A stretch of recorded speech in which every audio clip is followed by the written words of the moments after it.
Hindi pa nangangalahati sa termino ang Marcos Jr. administration ay kaliwat kanan na ang mga ginagawang kilos protesta laban sa pamahalaan.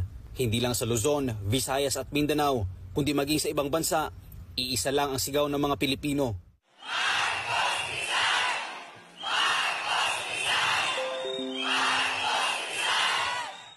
Ilang araw lang matapos ang ginawang National Day of Protest nitong 30 ng Hunyo na dinaluhan ng libo-libong Pilipino sa buong mundo, heto at muling nagtipon ang ilan sa ating mga kababayan para ipanawagan ang pagbaba sa pwesto ni Bongbong Marcos. Daan-daang volunteers ng mamamayan ayaw ng digmaan at Marcos Alis Dyan movement ang nagkaisa para iparating sa pamahalaan ang kanilang mga hinaing. Tatlo ang branches ng gobyerno natin, executive, legislative, tsaka judiciary.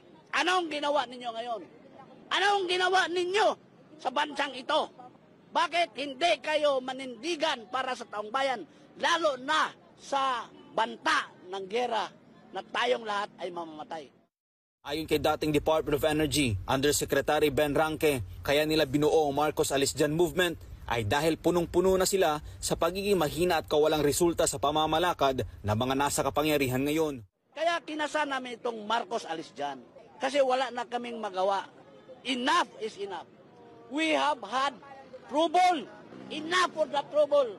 Marami ng kaguluhan. Mataas na ang kagutuman. Bumalik ang druga. Bumalik ang criminality.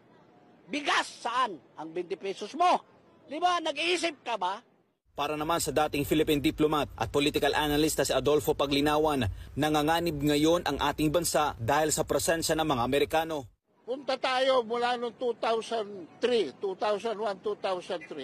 Nagpunta sila sa Iraq, ginera nila Iraq. Nagpunta sila sa Afghanistan, ginera nila Afghanistan.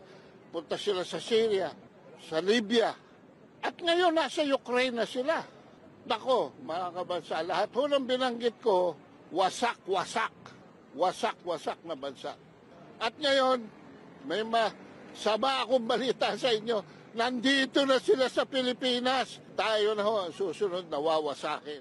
Anya dahil sa inilatag na missile system ng mga kano dito sa Pilipinas, ay nailagay na tayo ngayon sa mapa ng nuclear system ng mga malalakas na bansa na anumang oras ay pwedeng ihulog dito sa Pilipinas.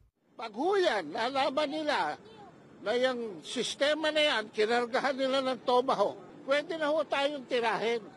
Ano nangyari ngayon? Nasa mapa na ho tayo ng nuclear ng China. Nasa mapa na tayo ng nuclear ng Russia. Nasa mapa na tayo ng nuclear ng North Korea. Kaya ito ang rason ng grupo kung bakit sila nagsagawa ng kilos protesta. Ang Amerikano, same time kaibigan natin. Pero ayaw lang namin ng inyong foreign policy na pupunta kayo dito parang koloni pa rin ninyo kami. You have to ask us, you have to ask the people. If ever, payag ba kami? Huwag yung basta-basta na lang ninyo isang tao lang kusapin, bangag pa. Kaya kinasa namin itong Marcos Alis Dyan. Kasi wala na kaming magawa. Enough is enough. We have had trouble. Kaugnay nito may panawagan ng ating mga kapatid ng Muslim at mga kababayang OFW kay Bongbong Marcos. Kaming mga Muslim, siguro naalala niyo po yung tinatawag na Marawi Seeds. Sa aming mga Muslim, ayaw na namin maulit ang nangyari sa Marawi na talaga namang walang humpay ang putukan dyan. So kaming mga Muslim, kaya po kami nandito para po iparating na ayaw na namin maulit ang nangyari nung nakaraan. Mahal na Pangulo, tandaan mo ang sinabi mo noong nangangampanya ka. Ang pangarap mo ay pangarap ng mga Pilipino. Bangag ka ba ng sinabi mo yon? Kasi walang Pilipino na naghahangad ng digmaan. Walang Pilipinong naghahangad ng panganib para sa kanilang pamilya. Ngayon po kay General Browner po, tignan nyo ang kalagayan ng Pilipinas. Hindi po kami handa sa kahit anong gulo.